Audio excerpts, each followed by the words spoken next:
इस वक्त देर रात के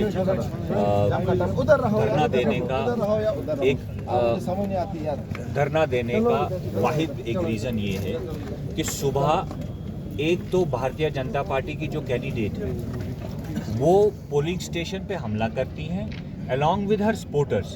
पहले तो मुझे ये समझ नहीं आता है, मैं भी पोलिंग स्टेशन में गया लेकिन मेरे किसी एक वर्कर को मेरे साथ अंदर नहीं जाने दिया, मेरे किसी एक पीएसओ को अंदर जाने नहीं दिया। वो पोलिंग स्टेशन में एंटर होती है अलॉन्ग विद हर 4 और 5 जो उनके वर्कर्स थे साथ में, जिसमें कि 3 लोग जो है शराब पी करते हैं। वो पोलिंग स्टेशन के अंदर एंटर करते हैं, हमारी बच्चियां जो वहाँ पे लाइन में खड़ी थी उनका बुर्का उठाती हैं, उनको धक्के मारती हैं और उनको यहाँ तक कहती है गेट आउट ऑफ हियर। वजह सिर्फ ये कि वो कहती है आप आधार कार्ड नहीं लाए। मुझे कानून बता दीजिए कि आधार कार्ड कहाँ रिक्वायर्ड है। अगर रिक्वायर्ड है, मैं एज ए कैंडिडेट मेरे पास ये अथॉरिटी कहाँ है कि मैं किसी की आइडेंटिटी चेक करूँ, उसका बुर्का उठाऊँ।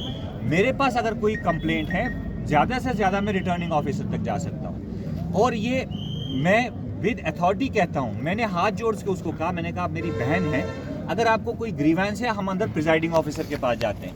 और उन्होंने कहा कि मुझे आपसे कोई बात नहीं करनी है, आप यहाँ पे बोगस पोलिंग कर रहे हो।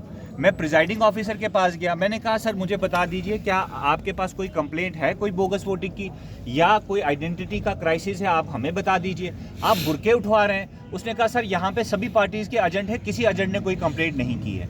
हम बाहर आए और वो भड़का रही थी अपने 4 वर्कर्स को, लगातार भड़का रही थी, जिसके बावजूद जो आप लोगों ने वीडियो चलाई है वहाँ पे मैं उसको हाथ जोड़ के फिर उनसे विनती कर रहा हूँ कि आप मेरे भाई की बेटी हैं, अगर मेरा हाथ आपकी तरफ इशारा भी करे तो मेरे हाथ टूट जाए। सियासत अपनी जगह है, पॉलिटिकल आइडियोलॉजीज अपनी जगह है, इलेक्शंस अलग हैं, लेकिन आप मेरे भाई की बेटी हैं, ये मैं कभी भूल नहीं सकता हूँ। लेकिन आप अपना एक विक्टिम कार्ड प्ले करने के लिए लोगों को भड़का रहे हैं और यहाँ पे माहौल ख़राब कर रहे हैं। वहाँ पर भी उन्होंने मेरे साथ बदतमीजी की। उसके बाद मैं बार बार पुलिस से रिक्वेस्ट कर रहा हूँ कि ये जो 4 पॉलिटिकल वर्कर हैं इनको आप बाहर निकालिए। पीडीपी के वर्करों को लाठी मार के वहाँ से हटाया गया। हमारे जो मोहल्ले के लोग वहाँ पे वोट डालने आए थे उनको लाठी मार के भगाया गया। जो नेशनल कॉन्फ्रेंस के वहाँ पे वर्कर थे उनको लाठियों से पीट के वहाँ से भगाया गया।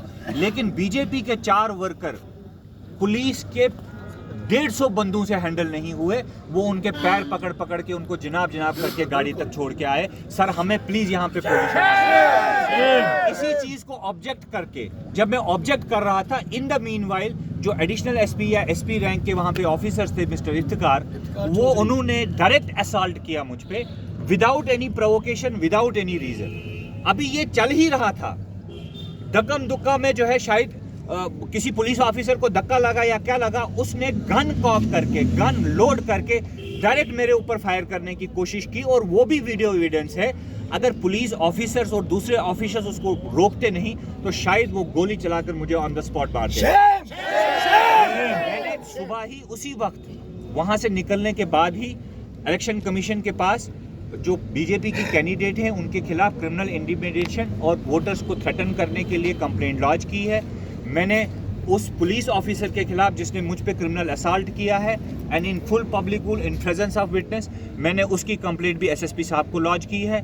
मैंने उन पुलिस ऑफिसर जो ऑफिशियल्स ने गन लोड करके मुझे जान से मारने की कोशिश की, उनके खिलाफ भी क्रिमिनल कंप्लेंट जो है एसएसपी साहब को दी है। और अनफॉर्चुनेट बात ये देखिए, सबसे बड़ा direction of duty security labs, आप कैसे किसी पीएसओ को एलो करते हैं कि वो पोलिंग स्टेशन के अंदर आए, जबकि वहां का सिक्योरिटी डिप्लॉयमेंट अलग है, वो कौन देखेगा। लेकिन हम सुबह से वेट कर रहे हैं। एडमिनिस्ट्रेशन भारतीय जनता पार्टी के दबाव में इस कदर है कि मुझे ये पता चला कि एडमिनिस्ट्रेशन को भी ये कहा जा रहा है कि आप सारी रिपोर्ट्स को मैनिपुलेट करें, बीजेपी की कैंडिडेट पे आंच ना आए, ये सारा बांडा जो है हम पे फूटे। इसी की कार्रवाई जो सुबह से चल रही है। हम आज फिर यहाँ पे पुलिस स्टेशन के सामने बैठ के दोनों हाथ जोड़ के एडमिनिस्ट्रेशन से रिक्वेस्ट करते हैं कि आप लीगल कार्रवाई कीजिए, पक्ष ना लें, हमारा पक्ष भी ना लें। आप विटनेसेस को पकड़ें, आप प्रिजाइडिंग ऑफिसर को पूछें, आप सिक्योरिटी डिप्लॉयमेंट से पूछें। अगर हमारा 1% भी कोई ये कसूर है तो मैंने सुबह भी ये बात कही थी कि अगर जो भारतीय जनता पार्टी की कैंडिडेट अपने वोट को बढ़ाने के लिए सुबह से इल्ज़ाम लगा रही है, मैं एक उसूल पसंद इंसान हूँ और एक ईमानदार इंसान हूँ। अगर उनकी बात में 1% भी सच्चाई निकलती है, मैं सियासत से इस्तीफा दूंगा और किश्तवाड़ छोड़ के चला जाऊंगा।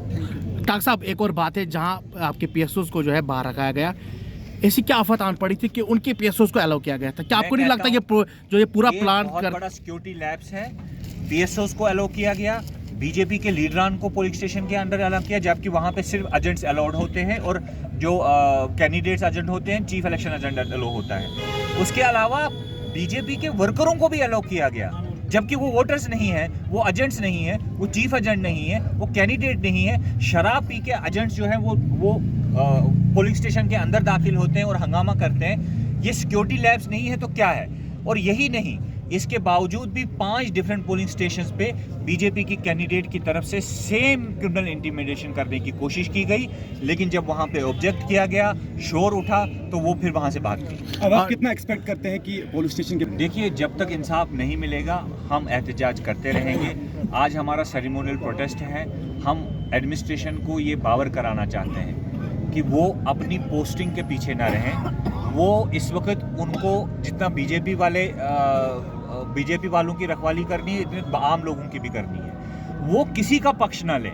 हम नहीं कहते कि वो किसी हमारा पक्ष लें, वो किसी का पक्ष ना लें, और सिर्फ जो उनको रिस्पॉन्सिबिलिटी है, मैं क्रिमिनल कंप्लेंट फाइल कर रहा हूं, या तो रिजेक्ट करें या एक्सेप्ट करें, मुझे बता दें। अगर वो रिजेक्ट करते हैं, मेरे पास दूसरा तरीका, मैं कोर्ट में फाइल करूंगा, लेकिन मुझे बता दें कि उस ऑफिसर के खिलाफ एक्शन क्या लिया गया।